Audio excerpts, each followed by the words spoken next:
Why does the Catholic Church have saints? My brothers and sisters, this weekend we celebrate All Saints' Day, and I think it's an important time for us to reflect on the presence of the saints in our lives. There's much confusion around saints, and a lot of that comes from outside of the Catholic Church. Quite frankly, we believe that we are children of God, destined to go to heaven through God's grace and through the cooperation of God's grace in our lives through sanctification. And the saints are the ones who have triumphed, who have lived the faith, who have run the race well, as St. Paul says. And the saints are really our models of what faith looks like and what this victory looks like.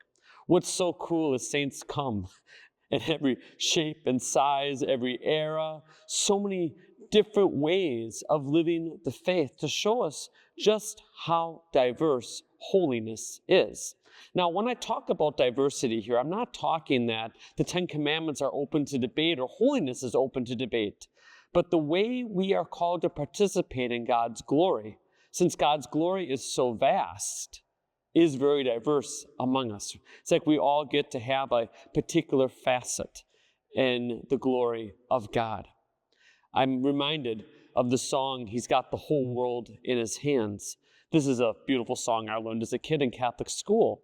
But in so many ways, it is the saints who really model for us what a life lived in God's hands looks like. A life lived imitating Jesus' hands looks like. And this is why veneration of the saints is so important. As Catholics, we do not worship the saints. In fact, as Catholics, we have several different modes of prayer. And of course, worship is for God alone, but there is veneration, which is the honor that we give to saints. And veneration by no means is making the saints into gods or thinking that somehow the saints give us things apart from God. No, the saints are our big brothers and sisters praying for us, interceding for us, and helping us. The saints are those who teach us how to live our lives, especially in the challenging circumstances of our day. One of the beautiful devotions in the Catholic Church is relics, which means pieces of the bone or bodies of saints that we keep as sacred, but also pieces of their clothing or things that they used. All of these different reminders of the saints' presence among us. In fact, our Catholic altars are actually the tomb of the saints. You see, back in the first century, the first generation of the church, many masses were celebrated in private in the catacombs over the sarcophagi, the coffins of the saints. We continue that devotion today as our Catholic altars have relics of the saints in them. In fact, the exact place where a priest celebrates the Mass is directly over those relics, as we still celebrate Mass at the tomb of the saints. And what a beautiful way to think about it, because we believe that the Mass is when heaven and earth is together. And here we celebrate with the saints in a very physical way to remind us of the spiritual reality of the Mass as well. It's very important for us to learn about the saints. While I was discerning going into seminary, I was told that I should read as many stories of the saints as possible. And this became a great joy for me. I also lost a lot of sleep on it because many of these stories I could not put down and ended up reading through the entire night. But the stories of saints are so important. We fill our head with so much cheap and false drama when we have such rich and beautiful wisdom to learn from the saints. We also have many autobiographies of the saints. We should read those. We should know them to hear from the saints' own words what this process of saintliness looks like as they are on the way to heaven. How else do we get there unless we're walking hand in hand with our big brothers and sisters?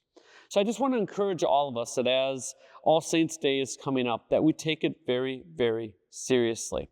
It's tragic these days how Halloween is really overshadowing All Saints.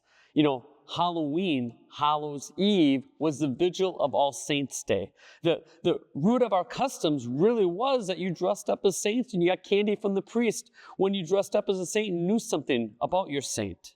But our culture took it over, and now it's become really this hideous pagan ritual I am ashamed as I drive around town right now and looking at some of the just absolutely frightening decorations of demons and ghosts and the occult.